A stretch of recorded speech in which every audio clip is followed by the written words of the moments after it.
Donc on va céder la parole à Francis Flao, donc du plan Bois Énergie Wallon, qui va nous présenter donc la vision wallonne au niveau Bois Énergie. Voilà. Merci. S'il te plaît. Voilà, la question qui était à l'intitulé de ce séminaire était le bois énergie en Gaume. Il n'apparaît plus là, mais c'était quand même stop ou encore. Et quelque part, même si la question est un peu polémique et que vous pouvez même presque déjà deviner la réponse de par notre présence ici, je crois que c'est quand même intéressant de voir qu'est-ce que c'est ce plan bois énergie, qu'est-ce qu'on a voulu faire en initiant cette démarche il y a maintenant pas loin de 17 ans, puisqu'il a été initié en l'an 2000, et de voir qu'en fonction des objectifs que nous avions, ce à quoi nous sommes arrivés. Alors, simple petit rappel en arrière, c'est parfois utile de faire le coup de rétroviseur. En 2000, il n'y avait pas le moindre projet de chaufferie au bois en Wallonie dans le secteur public. Il n'y avait pas plus d'entreprises de fabrication de pellets, il n'y avait pas de facilitateurs et il n'y avait pas de bureau d'études spécialisé dans ce domaine-là. Alors, à cette même époque, pour rappel, pour certains, ça fait vraiment loin, il y a des jeunes dans la salle, le mazout était encore à 14, 15, 16 centimes le litre. Le réchauffement climatique dont on parle aujourd'hui quotidiennement n'était vraiment que dans le jargon des spécialistes, et donc c'est quelque chose qui n'était pas du tout dans l'air du temps. Et pourtant, évidemment, on sait ce qui a changé depuis, l'évolution du prix de l'énergie, même si aujourd'hui le mazout vous semble pas très cher, il est quand même 4 fois plus cher qu'il y a 17 ans, et il a été jusque 7 fois plus cher. Donc nos salaires n'ont pas évolué par 4 en 15 ans, pour ne prendre que cette évolution-là, et tout ce qui est réchauffement climatique, je veux dire, on ne doit même plus en parler. Fort heureusement, il y a aussi quand même toute une série de choses qui ont changé dans la conscience générale, mais dans la conscience politique et dans les décisions politiques, puisque toute une série d'éléments nous ont amené, évidemment, entre 2000 et maintenant, à avoir des politiques énergétiques qui ont évolué. Mais donc, il faut se rendre compte qu'à l'origine, ce n'était pas tout à fait ça, et pourtant, on a quand même lancé ce plan bois énergie, et donc, tenant compte du fait que le CO2 n'intéressait pas grand monde, que le mazout ne coûtait pas grand-chose, on aurait pu se demander, mais pourquoi lancer un plan bois énergie en Wallonie? Quel est l'intérêt finalement? Et c'est justement parce qu'il y a toute une série de choses intéressantes qu'on s'est intéressé aussi au bois énergie dans un contexte beaucoup plus large de réflexion par rapport à la forêt. Et ce qu'on voulait faire par rapport au bois énergie, c'était valoriser mieux les sous-produits bois, qu'ils soient forestiers ou des entreprises forestières, et par extension, c'est devenu tout ce qu'on appelle les sous-produits bois, on ne veut plus les appeler déchets, mais c'est les sous-produits bois. C'est par la même occasion créer des plus-values et des emplois locaux. C'est bien entendu, malgré tout quand même, devenu une réalité, c'est réduire quand même des factures énergétiques et sylvicoles. On a bien vu que faire des actes et des travaux sylvicoles, c'est indispensable pour la vie d'une forêt, mais tous les actes ne payent pas son homme. Il y a des peuplements dont le coût réel entre l'ensemble des recettes et des dépenses sont négatifs. Donc, or, un mètre cube de bois, qu'il soit d'un petit bois qui ne vaut peut-être rien à un moment donné, ou un gros bois comme ça, un mètre cube de bois, c'est la même valeur énergétique. Et donc, donner une nouvelle fonction, ou une autre, en plus des autres, à ce bois, c'était potentiellement leur donner une valeur à travers ça. D'une façon générale, c'était évidemment contribuer au développement durable et à la réduction des gaz à effet de serre. Ce qu'on a voulu faire à l'époque, c'était essentiellement basé sur la mise en œuvre de projets sur le terrain. Tout simplement parce que notre espoir, c'était en initiant des projets bois énergie, on va activer de façon induite, mais tout à fait volontaire, l'ensemble des acteurs de la filière économique à prendre le pas de cette nouvelle filière. Et donc, notre espoir, c'était, en poussant des communes à se lancer là-dedans, forcément, il allait falloir des gens pour les étudier. Alors, au début, c'est des bureaux d'études suisses ou français qui sont venus. Mais après, il y a des bureaux wallons qui se sont dit, mais nous, on pourrait peut-être faire ça. On s'est formé, ils ont fait ça. Même chose pour la fourniture du bois. Au début, d'où fallait-il faire venir le bois? Voilà. Mais petit à petit, ça a mis des gens à les trier. Et l'entreprise qui sera présentée tout à l'heure est une de ces entreprises pour parler du pellet, mais évidemment, il y a d'autres choses. Et c'est ainsi de suite pour l'ensemble des acteurs de la filière. Et ça, c'était très important. Deux éléments sur lesquels je reviendrai quand même, et je crois que c'est important, c'est qu'on n'a pas voulu faire ça de n'importe quelle façon.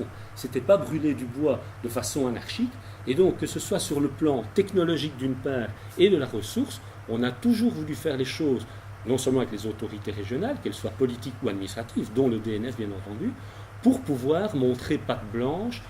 C'était le cas il y a 17 ans, c'est toujours le cas aujourd'hui, et ça me semble tout à fait fondamental. Simplement pour vous dire que ce qui était un leitmotiv important dans notre action à l'époque par rapport au bois énergie, c'est qu'on visait des plus-values et des emplois locaux. Et à la même époque, mais je ne vais pas m'amuser à vous les lire ici, ça intéressera sans doute davantage M. Van Doren par rapport à ça, mais c'est qu'à l'époque, nous avions déjà instruit toute une série de choses qui à l'époque étaient novatrices, certaines entre-temps ont vu le jour, se font, mais toutes avaient cette finalité-là.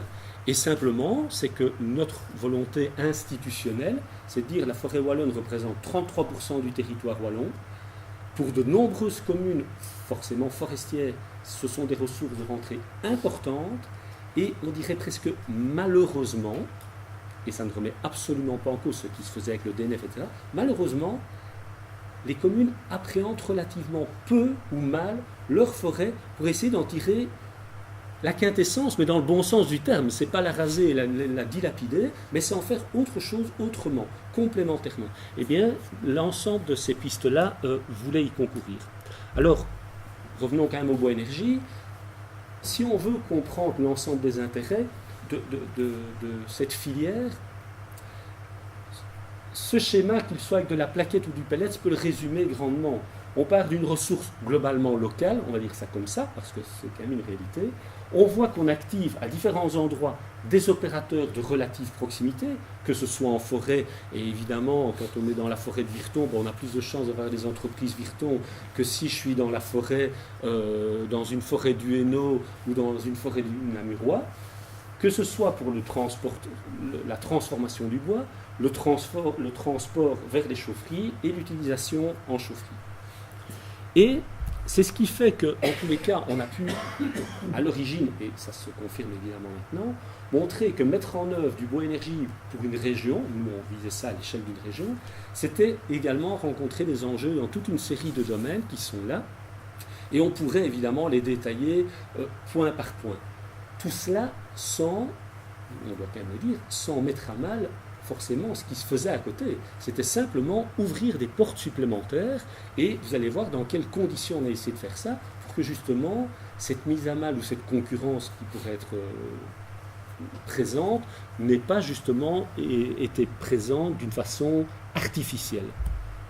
Alors, quand même quelques points très importants, c'est qu'en matière de technologie, quand on parle de bois énergie dans le sens où nous l'entendons dans le cadre du plan bois énergie, c'est-à-dire les projets qui sont liés au secteur public, mais par extension c'est également tout ce qui se situe dans le secteur industriel et même dans une partie du secteur privé domestique, même si là le bois bûche reste majoritairement présent, c'est qu'on travaille avec des chaufferies à alimentation automatique. C'est-à-dire qu'elles vont permettre d'avoir des rendements de très grande qualité sur toute leur phase de fonctionnement. Et donc, pour donner un ordre de grandeur, quand vous mettez une bûche dans votre poêle, il a entre 25 et 60, 65, peut-être 70% de rendement pour les meilleures poêles. Pas sur toute sa plage de fonctionnement, hein. Pas quand vous mettez votre bûche qui fait 3 kg et qui est à 20 degrés et qu'il faut attendre qu'elle soit à 500-600 degrés pour bien brûler. Avant qu'elle soit à ces 500-600 degrés, le rendement il n'est pas bon. Quand ça se ralentit, c'est pas bon. Dans les chaufferies à alimentation automatique, on n'a pas ce genre de rythme et saccadé. Donc on a des bons rendements. L'autre élément, c'est que ça fonctionne avec du pellet et de la plaquette. Ça veut dire aussi que, on le verra dans l'aspect économique, mais on est sur une activité économique qui est parfaitement transparente et claire, et qui, même si on sait ce que c'est le bois bûche, et qu'on sait comment c'est fait peu ou prou au noir pour son propre usage ou pour la vente, ce qui est encore un peu plus gênant, en tous les cas, ces filières-là sont des filières qui participent pleinement à l'économie transparente de notre région. Ce n'est pas négligé. Je ne dis pas que le bois bûche, et a fortiori quand il est social, n'est pas à négliger non plus, mais c'est important d'avoir ces éléments-là quand même en perspective. Sur le plan technique, on a aussi beaucoup prôné l'usage des réseaux de chaleur, tout simplement parce que c'est ce qui permet d'optimiser au mieux sur le plan économique et sur le plan technique les projets. Et c'est ce qui permet, ça n'apparaît pas là, mais ça apparaîtra un peu plus loin aussi, ça permet aussi à toute une série de consommateurs qui, à titre individuel, ne pourraient pas se payer une chaufferie au bois, et donc peut-être ne pourraient jamais se chauffer avec un combustible vert, parce que en termes de chaleur, il n'y a pas 36 000 solutions, et donc soit on dit à des gens, ils sont sur un réseau de chaleur, il y a moyen de se brancher sur un réseau de chaleur vert, qui soit de la cogénération, de biométhanisation, ou que ce soit du bois énergie, un peu de géothermie, mais il n'y en a pas beaucoup chez nous. Sinon, on reste avec du mazout et du gaz, quoi, hein. Donc ça, c'est une des possibilités, et d'autres éléments techniques qui ont toujours été mis en œuvre, en tous les cas, pour valoriser au mieux chaque mètre cube de bois. Le principe étant que le bois est produit, certes c'est renouvelable, mais il est produit en quantité limitée. Et donc, déjà qu'on pourrait dire, oui, mais le bois qui est pris là, ça ne va plus dans d'autres industries, ce qui est en partie vrai, et j'expliquerai pourquoi. Mais d'un autre côté, il faut au moins qu'on puisse attester que chaque mètre cube de bois qu'on utilise, on l'utilise au mieux de son usage. Alors certains s'offusquent de se dire on a broyé des gros bois comme ça pour en faire de la plaquette, ou du pellet, si j'avais un peu. Mais ça va être brûlé dans des installations qui ont 90-95% de rendement, alors que ces gros bois passent quand même en bûche. C'est ce que vous retrouvez dans vos bricots, c'est ce que vous retrouvez dans tous les distributeurs de bois bûches, parce qu'ils ne font pas des bûches dans des bois pareils, il ne faut pas rêver. C'est des gros bois qui passent, et ça va être brûlé à 30, 40 ou 50% de rendement. Donc, dans la critique, il faut aussi apprendre à apprécier ce qu'on peut faire. Ça ne veut pas dire que tous les bois doivent être brûlés, bien entendu, mais tant qu'à le brûler, autant essayer de le faire correctement. L'approche responsable sur le plan environnemental, c'est évidemment été évoqué sous une façon, d'une certaine façon par le DNF, mais je tiens à l'appliquer ici dans le cadre du bois énergie. On ne travaille, et c'est très clair, que sur base de ce que le gestionnaire, et c'est clairement le DNF pour les forêts publiques, décide de mettre en vente. C'est ça la base de travail des projets sur lesquels on travaille. Il y en a quand même une centaine qui tournent en Wallonie, pas tous à la plaquette de bois, certains en pellet, mais la base c'est ça. On travaille sur base de ce que le gestionnaire a décidé de sortir de sa forêt pour des raisons sylvicoles majoritairement, voire sanitaires, voire d'autres choses, etc. C'est quand même très important. Tout ce qui est en filigrane en dessous est une déclinaison de cet élément-là, mais c'est très important de le signaler. Au même titre que on ne va pas aller chercher donc les rémanents et des choses comme ça, sauf si le gestionnaire, et ça arrive, nous dit sur cette parcelle-là, tout doit partir et absolument tout partir, pour notamment parfois des raisons environnementales, de sol qui ne peut plus se permettre d'accumuler tel ou tel type de sous-produit. L'approche, elle est également responsable sur le plan économique, parce que c'est donner de la valeur à des bois qui en ont peu ou pas. Un simple exemple, il y a 17 ans, 16-17 ans, n'importe quel scieur payait pour éliminer sa sciure. C'était une réalité de tous les scieurs. 7-8 ans après, et évidemment à l'époque, on les rencontrait, mais ils n'avaient aucun autre débouché que ceux qui acceptaient de venir leur déposer des containers, ou à peu près. Je ne dis pas que c'était le cas de tout le monde, mais beaucoup. Peu de temps après, et ça c'est un excès, on a eu de la sciure qui est montée jusqu'à 50 € la tonne. Vendue 50 € la tonne.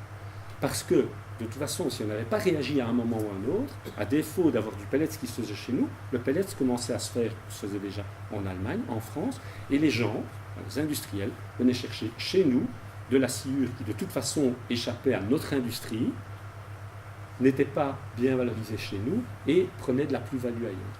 Et donc, voilà des mécanismes qui se mettent en place. Évidemment, il y a des choses après qui se sont rééquilibrées, et tant mieux pour tout le monde, mais donc, voilà des éléments à prendre en compte. Par ailleurs, il faut quand même retenir que les ventes de bois se font, en tout cas tant que maintenant chez nous, au plus offrant, et même si on peut évidemment regretter que de beaux bois, et singulièrement tous les feuillus, etc., mais c'est une réalité, ne trouvent pas preneur à juste prix, ou alors ailleurs, mais c'est le facteur prix qui fait la vente. Et je n'ai jamais vu un seul échevin des forêts refuser une vente d'un lot qui part, parce qu'il va partir tantôt chez Pierre, chez Paul ou chez Jacques pour du bois énergie, pour de la planche ou autre chose. C'est le plus offrant. Donc, s'il y a une possibilité en plus parmi toutes les autres pour les communes de dire, bah tiens, j'ai peut-être un acheteur de plus grâce à ça, pourquoi pas. Par ailleurs, on a toujours voulu travailler sur des projets thermiques, et à l'exception de 2 projets qui sont nés avec un principe de cogénération que nous ne soutenions d'ailleurs pas. Dans le cadre du plan bois-énergie, tous les autres projets sont des projets thermiques. C'est-à-dire, aucun de ces projets ne bénéficie du moindre certificat vert qui est venu après, parce que quand on a initié ça, il n'y a pas encore de certificat vert, mais même aucun ne bénéficie d'un certificat vert dans le secteur public pour brûler du bois. C'est quand même quelque chose d'important également à signaler. Alors, simplement, cet élément-là, qui seront disponibles, je suppose aussi, enfin, je me tourne vers Nathalie, je présume que les présentations seront peut-être accessibles pour les personnes, etc., sur le site, etc. Mais ça permet de reprendre des éléments que je ne vais pas tous citer, mais ce qu'on a voulu vraiment, véritablement, c'est avoir des projets thermiques à taille humaine, et je fais peut-être un parallèle et un raccourci, certes un peu audacieux, mais on a constaté en début de semaine que le gouvernement wallon se prononçait in fine sur l'abandon de la méga centrale de 200 MW, qui en tous les cas, pour le secteur du bois énergie, ou très majoritairement pour la très grande partie des opérateurs liés au bois énergie, aurait probablement été un facteur extrêmement préjudiciable à l'image du bois énergie qu'on veut donner. Je crois qu'on a chez nous d'autres moyens de faire du bois énergie. Et s'il faut en faire dans des méga centrales, peut-être ne faut-il pas imaginer ça comme ça chez nous. Mais tout ça pour vous dire que ce n'était pas ça que nous visions à l'époque. Nous ne visons toujours pas plus. Maintenant, c'est clair qu'un seul projet de ce type-là réglerait peut-être bien nos problèmes de nos quotas CO2, de nos taux de couverture en énergie renouvelable, etc. Mais on préfère plutôt mettre la pression sur le politique d'une façon générale pour accentuer des plus petits projets mieux intégrés qu'en une fois face au mur, c'est-à-dire on fait ce méga projet qui déstructure tout. Pour tout le monde, évidemment. Des réseaux de chaleur, ça reste quand même une priorité, et l'usage des plaquettes avec l'ensemble des éléments qui justifient de faire ça. Alors, ça nous a amené à quoi finalement nos préceptes et ce que l'on a prêché comme sur le terrain? C'est qu'à ce jour, on compte à peu près 150. C'est une estimation pas très facile à faire, mais dans le secteur industriel, ça va évidemment de très très grosses industries. Burgo évidemment est un des très gros, sinon un des plus gros, c'est pas le plus gros, mais un des plus gros producteurs d'énergie à partir du bois. Mais dans beaucoup d'industries, c'est des petites scieries qui valorisent leur bois, etc. Donc on retire 4-5 gros, le reste c'est des petites entreprises majoritairement. Dans le secteur public, là, on a environ une centaine de projets, un peu moins d'une centaine de projets qui tournent, et ils sont présents, vous pouvez les retrouver notamment sur cette carte-là. À peu près un tiers des projets sont des projets avec réseau de chaleur, et à peu près un tiers avec de la plaquette forestière versus 2 tiers avec du pellet. Alors, je ne vais pas m'appesantir sur les exemples ici, parce qu'on peut en passer 36 comme ça, simplement vous dire que quand vous allez sur la carte, je reviens peut-être juste en arrière, quand vous allez sur la carte, vous avez un onglet ici, vous pouvez sélectionner, vous pouvez aller cliquer sur les projets, vous avez chaque fois une carte d'identité par projet, des photos, des informations de base sur les projets, et vous pouvez aussi les sélectionner en cliquant soit tous les projets, soit en cliquant par par type de combustible ou par type de puissance, et vous avez ainsi une carte d'identité des projets. S'il manque des projets publics, parce qu'on n'est pas informé de tous, en général on les connaît, mais on peut toujours en manquer, n'hésitez pas à nous le dire, on est preneur. Alors, simplement, pour aller par rapport à ce qui se passe ici dans notre région, c'est un extrait de la carte où on retrouve évidemment toute une série. Alors, je n'ai pas mis une limite de la Gaume, je ne voudrais pas m'aventurer avec les Gaumais, les Lorrains et les autres, parce que je sais que c'est un terrain miné, je ne suis pas moi de la région. Mais le sud, ça parle aux gens. On a des projets, vous voyez, toutes les pastilles sont des projets présents. Il faut parfois agrandir quand vous allez sur la grande carte, parce que parfois il y a 2 ou 3 projets très proches l'un de l'autre. On a des communes où on est déjà à notre 5e ou 6e projet. Voilà. Et par ailleurs, à côté des projets fonctionnels, j'ai aussi repris quasi de mémoire, mais les projets en cours bien avancés, puisque pour une dizaine d'entre eux, le financement est déjà acquis. C'est le cas à Bay, à Tintigny, chaque fois pour 2 projets, à l'Église un projet, Vaux-sur-Sur, Virton, Bouillon. Rossignol, il y en a un qui pourrait, mais là on est juste à l'étude de préfaisabilité qui pourrait concerner le site ici, porté par le parc naturel en partenariat avec la commune. Et il y a une petite école ici, qui est maison de village, école, qui est également renseignée, mais qui n'est pas encore sur notre plan. Et donc vous voyez que les choses bougent, et bougent, je dirais, c'est assez logique que le sud du Sion-Sambre-et-Meuse soit majoritairement couvert par des projets bois énergie, mais on en a dans le Hainaut, on en a en Brabant, on en a ailleurs également, évidemment. Alors, ce qui est très important, et je ne vais pas m'appesantir là-dessus, mais c'est de comprendre que derrière ces projets, ce qui était un désert il y a 15 ans, 17 ans, mais même encore il y a 15 ans, parce qu'il y a 15 ans, il n'y avait toujours pas le premier projet. Le premier projet, il est sorti en 2004. Mais c'est que maintenant, on compte des dizaines d'entreprises réparties sur l'ensemble du territoire. Certes, à certains endroits, il y en a un peu plus qu'à d'autres, mais dans l'ensemble des domaines d'activité liés à cette filière. Et je serais curieux de voir dans des matières aussi basiques, mais dans le sens noble du terme, que le bois, l'eau, la pierre, les carriers, etc., dans quel domaine on a recréé de nouvelles activités, de nouveaux emplois lourds. Une usine de pellets, ce n'est pas tout à fait un atelier au bout de son jardin ou dans un garage, des bureaux d'études, etc., qui aujourd'hui vivent pour certains exclusivement de ça ou de façon importante de ça.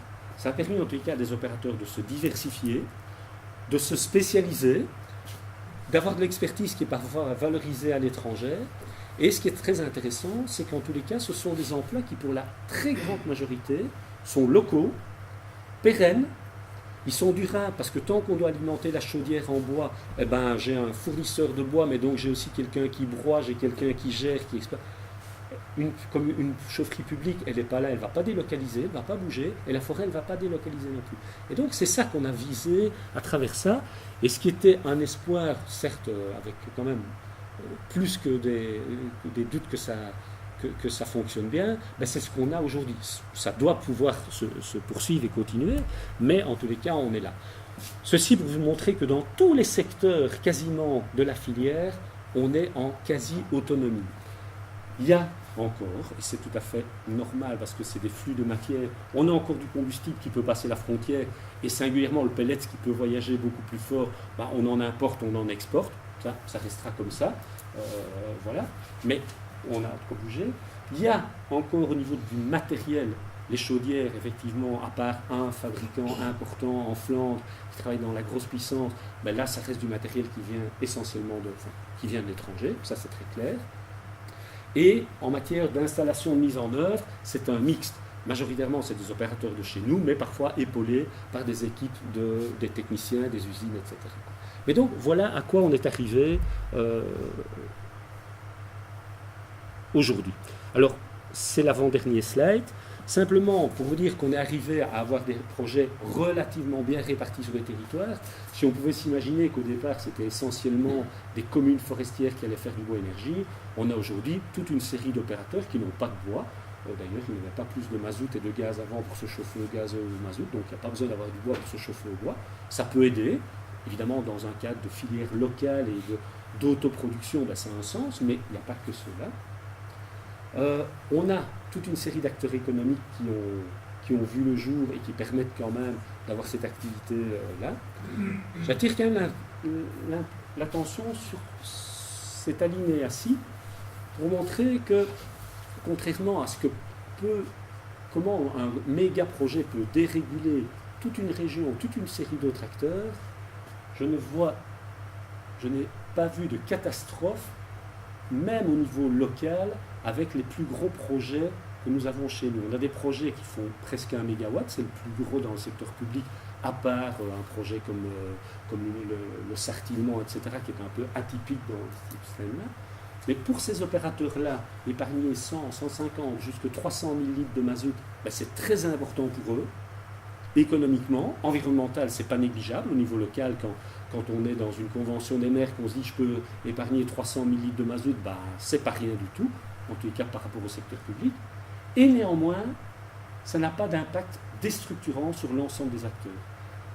À entendre ce qu'on aurait pu entendre, et qu'on a entendu régulièrement, ça allait mettre tout le monde par terre.